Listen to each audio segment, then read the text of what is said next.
What up? It's your boy T-Ray with Reaction. Today's a mixture of regular reaction and trying to laugh reactions. So one of y'all been asking me to, another one y'all been hitting the comments on is for me to react to some Sergeant Duck, and this particular one you had me do is the first time drunk was awful. So anyway, this is a generously sauced duck. The first time drunk was awful by Sergeant Duck. So let's get it. Something that betrays this wonderful Irish accent of mine is the fact that I don't actually drink all that much, at least not anymore. Sure, I do enjoy a night out in the sauce with the boys any chance I get, but as a side effect of aging, that doesn't get to happen all that much anymore. I used to tear up the town with the boys every weekend in my early 20s, but I'm 31 this year, and between everybody having their own life obligations, it's hard to round up the crew for a proper sesh. And even if we do manage to get the posse together, there's about an 80% chance that the night will be sabotaged by someone cancelling last minute, someone leaving early because they've worked the next day, or someone's overbearing other half frantically calling them every hour because he left in a particularly good mood and she's suspicious he's cheating, though in reality he's just happy because he gets to get away from her for 5 minutes. But even during a successful session, I never go too overboard on the booze. I practically never go past a point where I can't talk or walk straight, and apart from it being wildly uncomfortable and being a liability on everybody around you forced to look after you, there is a very good reason for why I don't get too plastered, and that goes all the way back to the very first time I got drunk. It was the year 2004. In music, Green Day were singing about American Idiots, Outkast were singing about Roses, and Eric Prydz was providing the world with the single greatest 3-minute right arm workout on the planet. In movies, Jigsaw was kidnapping people for the first time, Shrek finally gave the world a good slang term for attractive women in high heel boots, Spider-Man was being pounded by tentacles long before it was a fetish, and somewhere in Ireland, in a house on a That last one, really? council estate alone in his bedroom, there was a rock music loving, skateboarding obsessed, socially crippled teenage duck wrestling with the most important decision in his entire life leading up to that point. Whether or not I should have a toss to Avril Lavigne or Amy Lee. I mean, they both have that emo gothy vibe that I like, and you'd think it'd be a no-brainer. Avril Lavigne definitely has the edge when it comes to look and dress, but Amy Lee definitely has something about her that infatuates me, and she has the distinct advantage of actually having good music. Of course, I take the gentleman's way out and decided on both, but as I was laying down the newspaper, the doorbell went downstairs, and it was for me. It was my then girlfriend, Zoe. Now I know, it seems like every time I talk about my past I have a different girlfriend, and trust me, that's purely by chance. Wasn't some suave James Bond kind of guy. Before I was 18 I had one girlfriend that lasted 6 months, and that was Zoe. And she pursued me. God knows why. If cringe was a person, it was me in my teens. But we did have a lot in common, so I suppose that probably drew her in. What drew me in was she was a hot rocker chick with a thing for ugly, quiet, socially terrified guys, so it just kind of worked. Besides, having a girlfriend at that age doesn't really count like it does when you're an adult. Now it's all emotions, joy, pleasure, responsibility, planning, and even heartbreak in the end. But when you're in your early teens, a girlfriend is just a mate you can put your fingers in. This is best expressed with how she broke up with me and how I handled it. Yeah. This is Ashley, Zoe's friend. She's asked me to tell you that she wants to break up. Wow. Oh, okay. You okay? Yeah, I'm fine. I'll talk to you later. Oh well.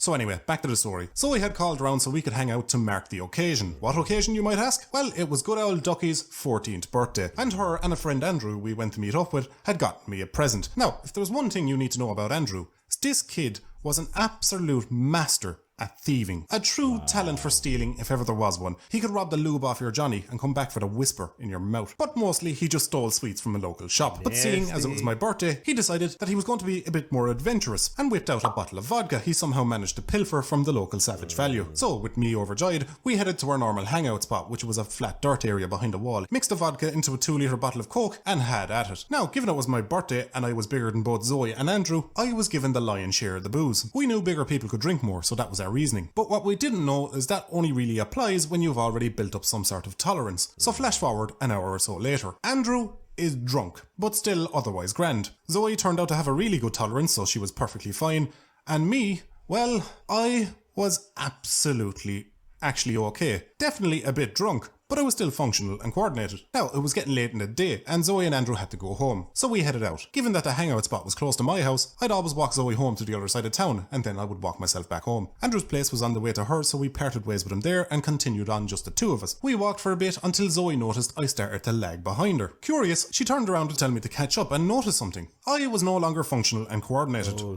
I was completely wankered. I was buckled. Call me a kettle because I was absolutely fucking steaming, lads. I couldn't walk my own name. I couldn't spell in a straight line. I don't know if it was the speed in which I drank, the quantity, or the fact that I only took my last swig about 20 minutes before. But in that last 20 minutes, I went from grand to absolutely flaming drunk. So now, I have become a problem. This was especially evident when we went to cut through a golf course for a shortcut, and I managed to trip over anything with an elevation difference of a postage stamp, fall face down, giggle and mutter something incoherent before getting to my feet and doing it again 2 feet later. Honestly, if Zoe wasn't there to lead me along, it probably would have taken me about 3 weeks to cross it. But eventually we made it to the other side where we'd usually part ways. Her feeling bad about leaving me alone to walk home in the state that I was in got me a glass of water and forced me to guzzle it down, and then sat with me for about a half an hour until I assured her that I was feeling better and I should be fine to make it home on my own. So happy enough, she left and went home. The problem is, I was lying to her because I was still out of my mind sauced. I just didn't want to be a liability. Now, maybe the rest did actually help me a little bit, or maybe I was just getting used to the sensation of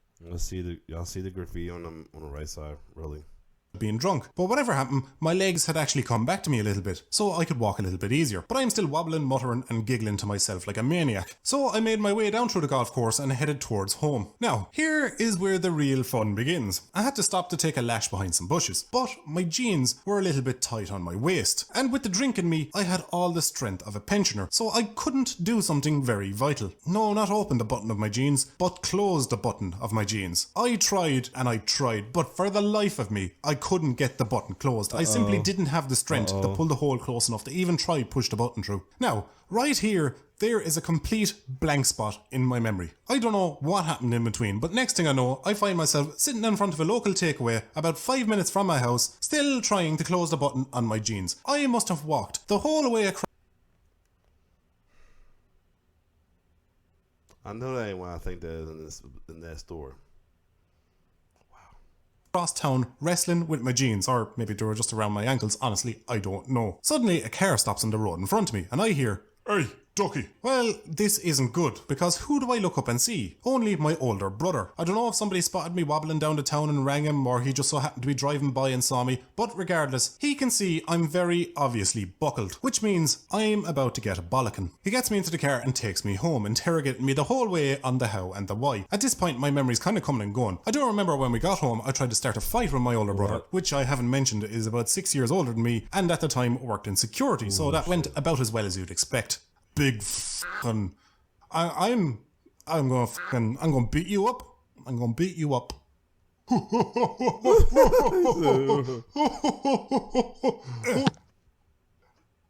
We about to get jacked up. Bow. Eventually, I was put to bed to sleep it off. It was a while later when my body decided to politely wake me up. I was like, "What's up, buddy?" My body was like, Not much, man. You? chilling like a villain, buddy. You know yourself, Absolute legend. says my body. It's very unlike you to wake me up for no reason, buddy. Are you sure everything is okay? Well, there was something now that I think about it. Lay it on me, buddy, I said, Yes. says my body. In about 5 seconds, you're going to vomit all over the bed floor and walls. So, you had better get moving. Well, shit. I definitely didn't have time to make it to the bathroom, so I only had one option. Bedroom window. I vaulted out of bed, swung the window open, and no sooner was it open and I started to throw my guts up. You think the sound of somebody getting sick is bad. Imagine the sound it makes when you do it out of a 2-story house.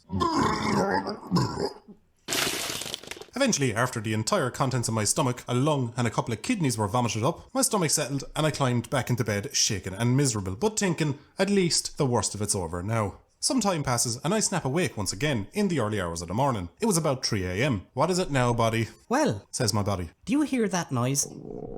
I do. I do hear that noise. Am I dying? No, of course not. Says my body. Don't be silly. But you are about to shit the bed in 5 seconds, so you had better get moving. God damn it, buddy.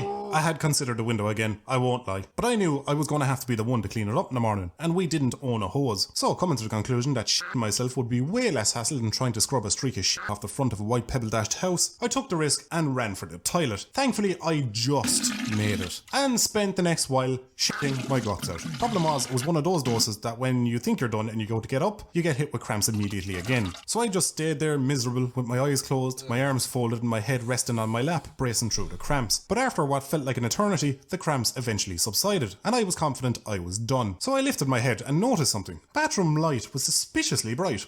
Had somebody changed the bulb? They must have. I don't remember it being so bright. Oh my god, it's morning. Yes, at some stage during the fire water rapids that was my 3 a.m. bathroom extravaganza, I fell asleep on the toilet and remained perfectly still for 4 hours. It was 7 a.m. My older brother had even gotten up and went to work, and the reason he didn't notice me is because he woke up late for work and just ran out the door. He already, and to this day, gets a great laugh about me in that time. I didn't need to give him any more ammo to laugh at me for that night, and I know he would have brought it up at every single family gathering from that point on, so thankfully I was able to keep what little dignity I had left. Well, until now when he sees this. So that's why to this day I avoid getting way too drunk, drinking vodka, or getting sick out of windows. Yes, that morning I had to clean up my sick that smelled like vodka and sick with a hangover. So as promised, there is probably my best drinking story I have, and a good lesson on excess. Before I leave you lot go, there is 2 things. Firstly, about 40% of you aren't subscribed to this channel. It's alright, I know it can slip the mind, but I'm going to start getting offended, so you better get on it. And 2, I have a video for you guys to check out. I recently lent my voice to a character for a video on a channel called Just the Tip, who make Irish comedy animated skits. Full disclosure, the guy who makes them is actually a good mate of mine, who has a lot of potential, especially when it comes to Irish humour. And he's even had the legendary Sminky Shorts do a cheeky cameo in one of his recent videos. So please go check him out, especially if you want to see me play an old fat drunk Irishman convinced that 5G will be the death of us all. I'll link his video on the end screen and in the video description. Thanks for watching, and I will catch you lads and ladies in the next one. Interesting. This is interesting. Yeah, this is interesting though. It was a little interesting one right here that folks gonna want to react to. Other than that, if you like my reaction, like, share, subscribe my YouTube channel. It's your boy T-Bird signing off. One love.